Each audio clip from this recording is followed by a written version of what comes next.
চাঁদাবাজি বন্ধের দাবিতে কিশোরগঞ্জের ভৈরবে সড়ক অবরোধ করে বিক্ষোভ করেছেন সিএনজি চালিত অটোরিকশা চালকরা। রোববার দুপুর 1টার দিকে ভৈরব হাইওয়ে থানার সামনে ভৈরব কিশোরগঞ্জ আঞ্চলিক সড়ক অবরোধ করে বিক্ষোভ করেন তারা।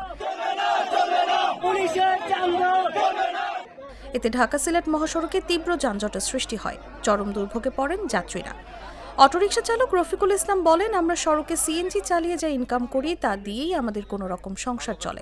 এখন আমরা তো 500-700 টাকার কাজ করি, ভালো বাচ্চা হলে চলতারি না খাইতারি না, থানা থেকে ঢুকাই দেয়। এরপরে আমরা আরো এই ওসি সাহেবের নিয়ে ভিতরে আরো মাইট দূর করে। এইভাবে জ্বালা যন্ত্রণা করলে আমরা রুজিও করতে পারবো না, আর আমরা গাড়ির টাকাও দিতে পারবো না। যদি আমরা সময় দেন, আমরাও মালিকও আছে, মালিক পক্ষের থেকে আমরা কবো করলে পরে আমাদের কাছে আমরা দাবি করবো, আমরা গাড়ি কাগজপত্র ওকে করে দেন, আমরা রোডে যাব। আমরা ইউনুস স্যারের বলি, সাধারণ গরিব মানুষ রাস্তায় গাড়ি চালা, আমরা সরকারের রাস্তা ব্যবহার করি, সরকারকে আমরা টাকা দিয়ে চলবো। নির্বাচিত সরকার দেশে আসবে, আমাদেরকে নাম্বারের ছাড় দিবে, সব কিছু আমরা ঠিকঠাক করে চালাবো। এখন হাইও থানার পুলিশ, কৈটাদি থানার হাইও, ভৈরব থানার হাইও, তার সাথে দালাল মেনটেন করে যার এই যে কৈটাদির এরিয়ার গাড়ি ধরে না, ভৈরবের যা গাড়িগুলো যা সব ধরে।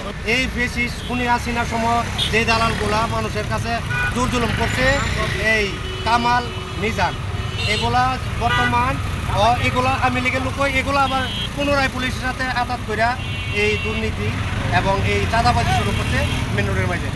ভৈরব হাইওয়ে থানার ভারপ্রাপ্ত কর্মকর্তা মোহাম্মদ শাহাবুর রহমান বলেন, মহাসড়ক ও আঞ্চলিক সড়কে অটোরিকশা চলাচল সম্পূর্ণ নিষেধ, তবুও বর্তমান পরিস্থিতিতে সড়কে কিছু চলাচল করছে। এসব বিষয়ে আমাদের নিয়মিত অভিযান পরিচালিত হয়, তবে সড়কে কোনো ধরনের চাঁদাবাজি ও হয়রানি করা হয় না। আইন অনুযায়ী পুলিশ তার দায়িত্ব পালন করে।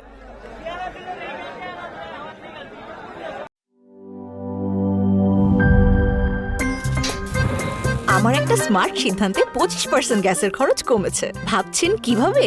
সাধারণ গ্যাস স্টোভ বদলে আমি এনেছি আরএফএল গ্যাস স্টোভ। এর সাইন্টিফিক নজল ও ব্রাস বার্নার ক্যাপ সমানভাবে তাপ ছড়িয়ে রান্না করে দ্রুত, তাই গ্যাসও বাঁচায় 25%, টাকাও বাঁচে 25%। আরএফএল গ্যাস স্টোভ নিরাপদ ও গ্যাস সাশ্রয়ী।